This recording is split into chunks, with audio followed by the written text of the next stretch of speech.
नमस्कार बंधुरा आज के আমি বানাচ্ছি মুগ ডালের ধোকলা। মুগ ডালের ধোকলাটাকে মুগ ডালটা ভিজিয়ে রেখেছিলাম 4-5 ঘন্টার জন্য। তো এটাকে আমি এখন পেস্ট বানিয়ে নিচ্ছি।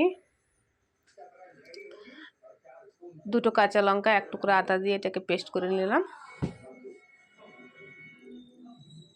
তো দেখতে মনে হচ্ছিল এটা পনিরের সবজি, কিন্তু পনিরের সবজি না।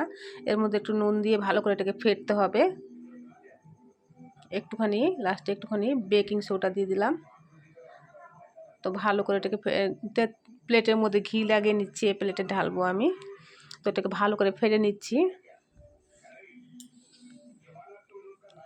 তো যে ফেটা হয়ে গেছে আমার, থালার মধ্যে ঢেলে দিয়েই আর কড়াইতে আমি জল বসিয়ে দিয়েছি গরম হওয়ার জন্য। তো গরম হওয়ার জন্য জল স্ট্যান্ড রেখে থালাটা রেখে দিচ্ছি। এবার ঢাকনা লাগিয়ে দিব। এখানে 10 মিনিটের মতো লাগবে এটা হতে। তো 10 মিনিট হয়ে গেছে।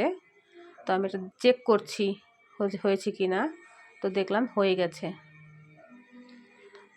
তো প্লেটটা তুলে নিচ্ছি। এটার জন্য মশলা রেডি করছি। তো মশলার জন্য রসুন আর আদা নিয়েছি, এক টুকরো থেতো করে নিচ্ছি। কড়াইতে তেল গরম হয়ে গেছে। তো একটা আলু এর মধ্যে দেব আমি। তো আলুটা টুকরো টুকরো করে কেটে নিয়েছি, আলুটা ভেজে নিচ্ছি। আলু না দিলেও হয়, কিন্তু আমি আলুটা দিলাম। তো এটা ঢোকলাটা রেডি হয়ে গেছে, এটাকে কেটে নিচ্ছি পিস পিস করে। আর খুব ভালো হয়েছে, সফট হয়েছে, একদম পঞ্চের মতো। দেখাচ্ছি আমি কেটে।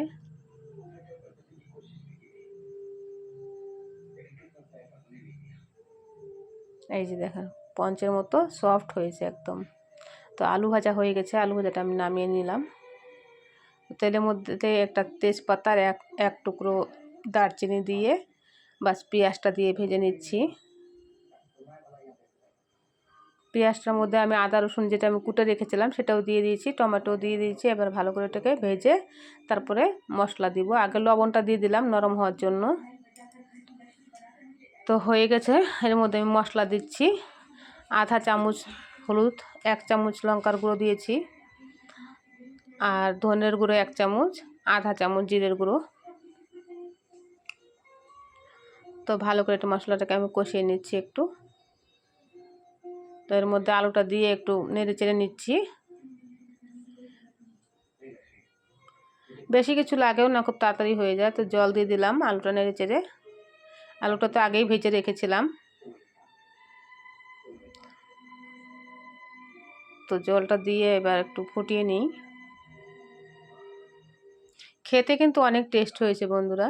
জল ফুটে গেছে, আমি এর মধ্যে গরম মশলাটা দিয়ে দিলাম আর ধোকলাগুলি সব দিয়ে দিচ্ছি এর মধ্যে। সব ধোকলাগুলি দিয়ে দিলাম। খেতে একদম মনে হচ্ছিল কি এটা খাচ্ছি, কেউ না জানলে বুঝতেই পারবে না এটা কিসের সবজি বলে। তো আমি তেল কমই দিয়েছিলাম, সেই জন্য উপর দিয়ে একটু ঘি দিয়ে দিব পরে লাস্টে। এই যে একটু ঘি দিয়ে দিলাম 1 চামচ। তো যে হয়ে গেছে, নামিয়ে দিলাম। এরকম হয়েছে।